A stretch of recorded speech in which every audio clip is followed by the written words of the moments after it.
The 17 News at Sunrise podcast is brought to you by Clinica Sierra Vista. Welcome back to the 17 News at Sunrise podcast, where we share your news on your schedule. Working in the spirit of the Golden Empire, this is 17 News at Sunrise. Good morning here at 5 a.m. Good to have you with us. I'm Maddie Jansen alongside Alex Fisher. What a wild weekend it was as far as fighting that French fire up in the Kern River Valley. I know you were there this weekend, Alex, and I know our firefighters were really thrown for a loop because it feels like a different story completely that we were talking about Friday morning. This fire just completely changed. It really is, and as I was up there on Saturday, I noticed one thing: the winds can change drastically just within a couple of hours, and that's exactly what we saw over this weekend and into today. So we begin this morning with the ongoing battle to contain the French fire burning west of Lake Isabella as thousands in the Kern River Valley evacuate their homes, hoping the blaze will spare them. The fire was pinned at just over 3,000 acres Friday morning, and that was before the flames did a complete 180, raced uphill and scorched more than 8,000 acres. This morning, the French fire has burned more than 13,000 acres of drought-stricken woods. It is just 10% contained. The fire started Wednesday afternoon when crews were called to the area of Sawmill and Waggy Flat roads in the community of Sawmill. This is video from Alta Sierra, the site of one of the weekend's evacuations. Witnesses in the area say it may now be in danger of burning down. Hundreds of first responders on the ground and in the air are locked in a battle to stop the spread of the flames. First responders spent the night visiting Wofford Heights residents, going door to door, urging people to leave.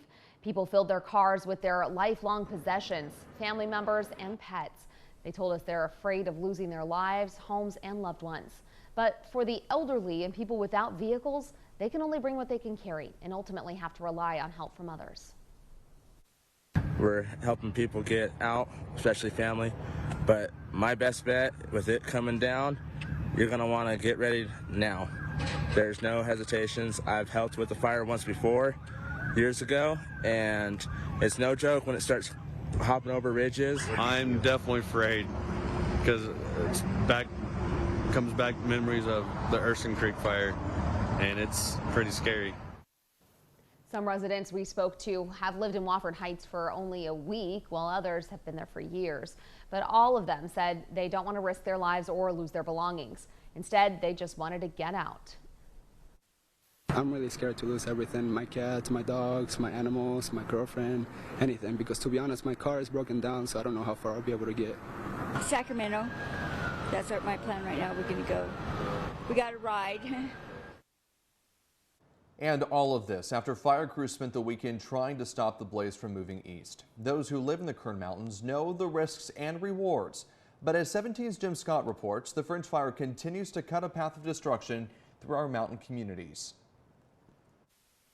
We lost one home in 2003 in the same area due to a forest fire. Dan Hoskins and his mother Margie know not to mess with Mother Nature. Definitely on guard now. As the French fire shifted and threatened the community of Keysville west of Wofford Heights, Hoskins convinced his mom to evacuate her home on the river and come to the Red Cross Evacuation Center Friday night. And I got here this morning to be with her and make sure that her and her pets are okay, which so far everybody's in good health and good shape and good spirits.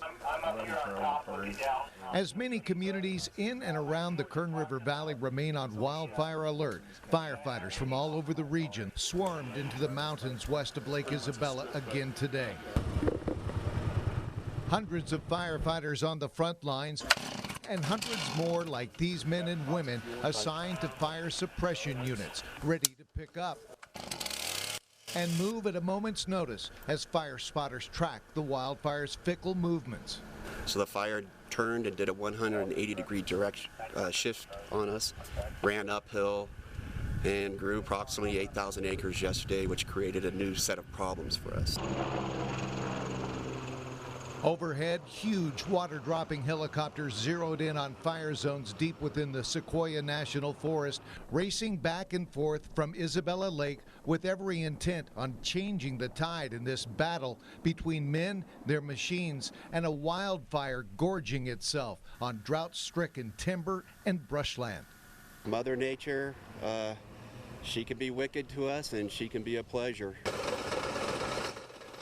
As heavy equipment is repositioned to carve a containment line between homes and cabins in harm's way, sheriff's deputies ramp up patrols of evacuated mountain communities on the lookout for looters, providing some peace of mind for evacuees like Dan and Margie Hoskins, taking Red Cross's invitation to some air-conditioned refuge inside the gymnasium at Woodrow Wallace Elementary School in Lake Isabella. The Red Cross is over here doing a great job, so come on over and get taken care of. If you need a place to stay, they've got cots, food, whatever you need. So, another long night ahead for displaced residents and those hunkered down still standing guard at home, and for hundreds of firefighters on the front lines as the French fire makes its next move. In the mountains west of Lake Isabella, Jim Scott, 17 News. As mentioned, Kern County Sheriff's Office is ramping up patrols in the evacuated areas to stop potential looters. On its Facebook page, the Kern County District Attorney's Office last night warned looters to stay away.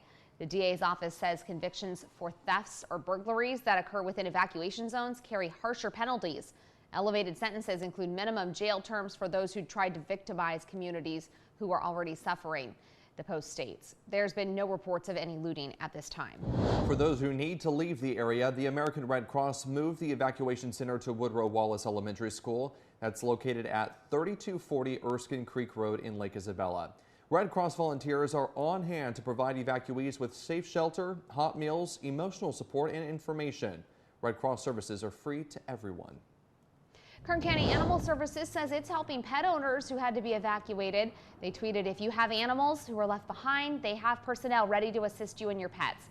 You can give them a call at 868-7100. And just a heads up, if you're going to be driving in the area, Highway 155 is closed from Glenville to 2 miles east of Alta Sierra due to the French fire. Caltrans says there's no definitive time frame for reopening and will only be opened once deemed safe by emergency crews. Road closures in the area are also include Nellie Dent Drive to Highway 155, Old State Road to 1.5 miles west of Highway 155, and Sawmill Road at Highway 155.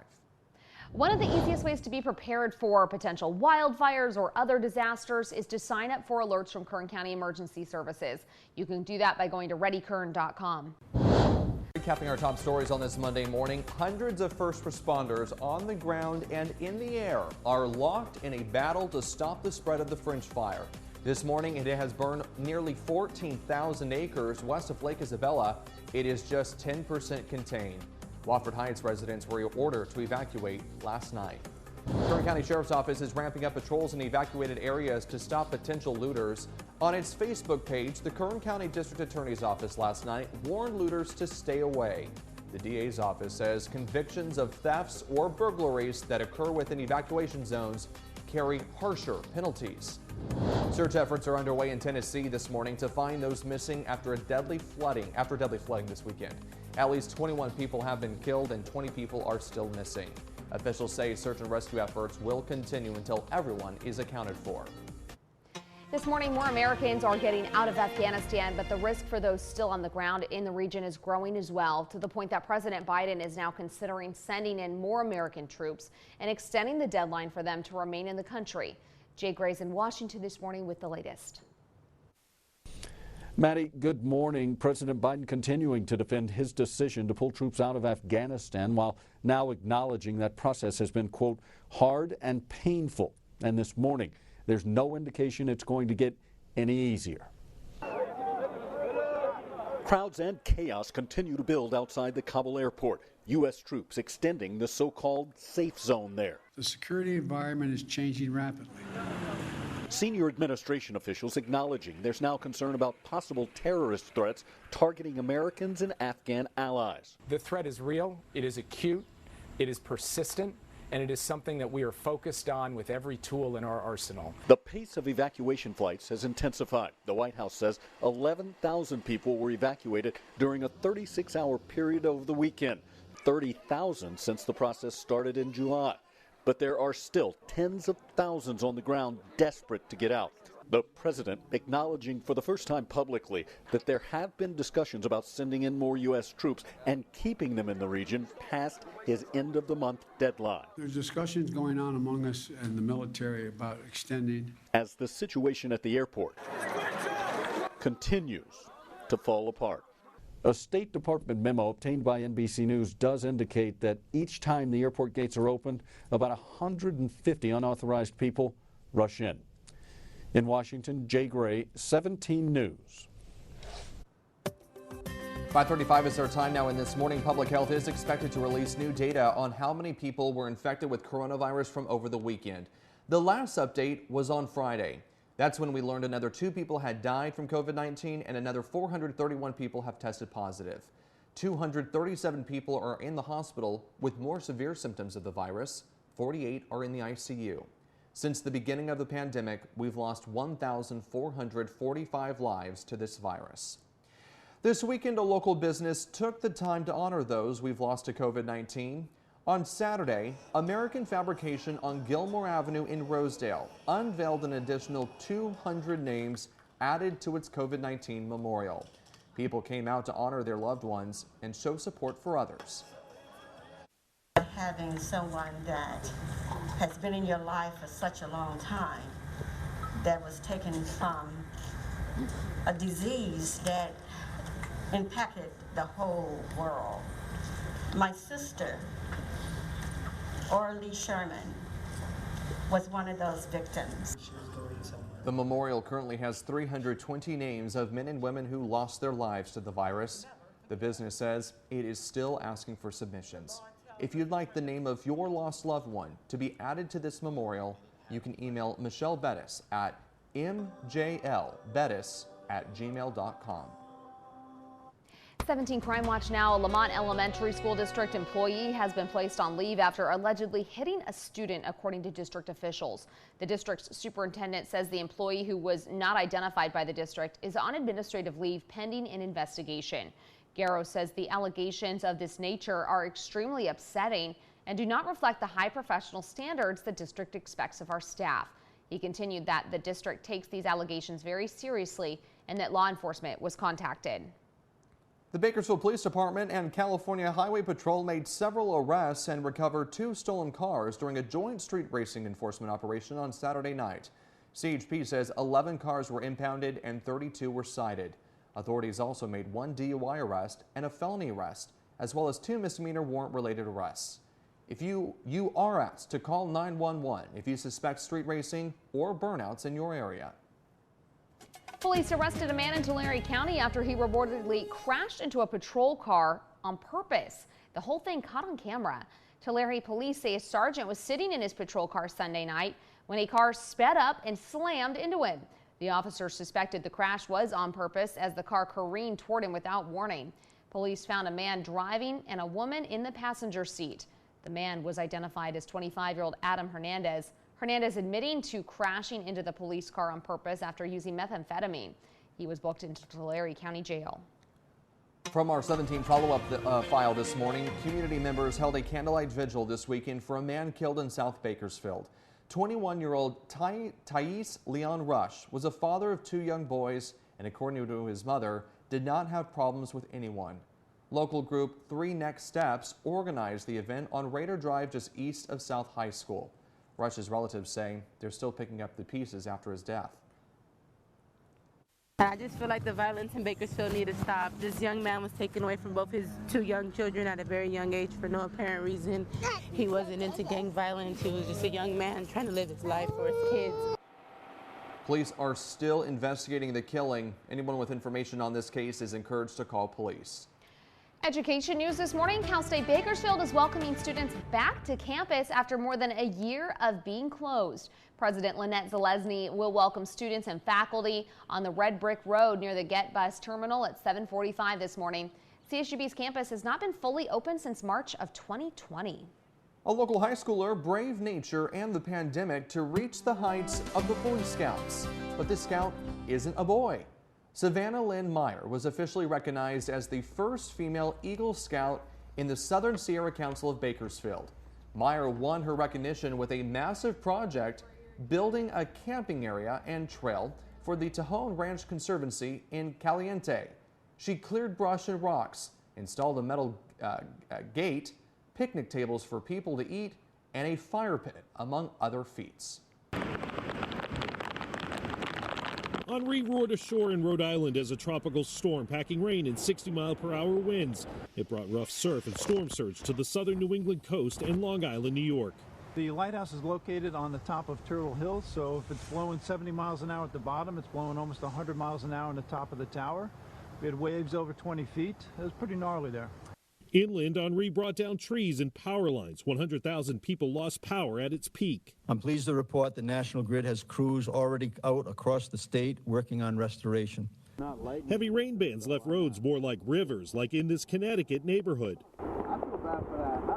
Rain also the major problem in and around New York City. Central Park recording more than 6 inches of rain, and in nearby New Jersey, more than 80 people had to be rescued from flash floods. President Biden promises federal help. FEMA has already pre-positioned resources in the region. Now, with Henri's winds dissipating, the concern is flooding as the slow-moving remnants of the storm cross back east and head out to sea. Chris Pallone, NBC News, Boston. And we're back here at 5:51. This week, KGET is teaming up with Blessing Corner Ministries, asking the public to help them stay open. The church, known for their generous food giveaways and community outreach programs, has been at their First Street and Union Avenue location since 2005. They have until the end of the month to raise enough money to stay in business. That's why we're joining forces with Blessing Corner to host a barbecue fundraiser. Blessing Corner will be offering $30 and $50 platters complete with barbecue ribs, hot links, side dishes, and their famous lemon cake. We would be so happy if you can come on out and join us, support the efforts that we're trying to put forward for our Building Fund fundraiser. It's all happening this Wednesday at the Blessing Corner from 10 a.m. to 6 p.m. To place a pre-order, you can call the church at 661-861-0349. Look at that lemon cake. Ooh, that looks good. Oh, good. man, it all looks so good. Goodness, I'm hungry really now. And if you'd like to support the church in a different way, Blessing Corner is also hosting an ongoing art fundraiser throughout the month. Pastor Bonnie says she's been collecting sculptures for years and is excited to offer pieces from her collection to the community. If you'd like to order one, you can call the church at 861-0349. Meantime, Bonnie Turner will join us this morning on Sunrise with more on how you can help the church. 5:52 is our time now, and here's a look at what's happening around town this week. Today, Clinica Sierra Vista will host a COVID-19 vaccine clinic in Lebec. It is happening at 704 Lebec Road from 10 a.m. to 1 p.m. Tomorrow, there will be a walk in the park at Fraser Mountain Park, a beautiful way to start your morning at 3801 Park Drive. It starts at 7 a.m. As mentioned, KGET is teaming up with the Blessing Corner on Wednesday for their barbecue fundraiser from 10 a.m. till 6 p.m. Then on Thursday, the CSUB women's soccer team will face off against Azusa Pacific University. That's happening at 4 p.m. at Cal State Bakersfield's campus on Stockdale Highway. On Friday, there will be a STEM Pathway workshop from 10 a.m. till 3 p.m. for all science buffs, organized by the School of National Science, Math, and English. It's happening at CSUB.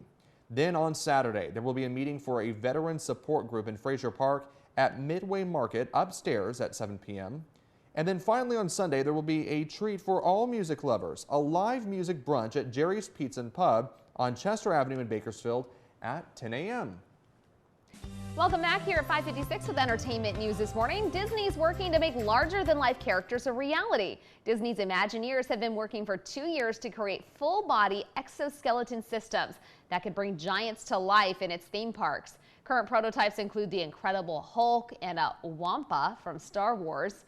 Disney says the goal is not to create one character, but a platform that can support numerous ones. I don't think I'm going to be a fan of that. I don't necessarily want to see a Wampa walking around Star Wars land at Disney. You know, I mean, the Hulk, okay, sure, but Groot? Some of these, Groot, okay, yeah, that's fine. Oh, some of those, Wampa, I don't want that walking around Disney. Well, back here at home, a local Marine is reunited with his family after being deployed for 2 years.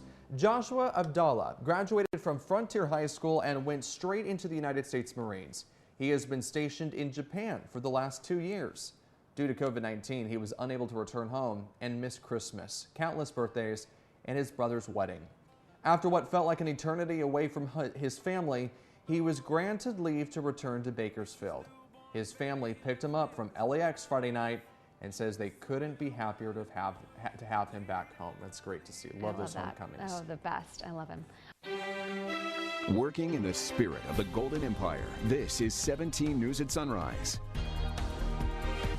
The 17 News at Sunrise podcast is a production of KGET and Nexstar Media Group. For more on all of the headlines in today's show, head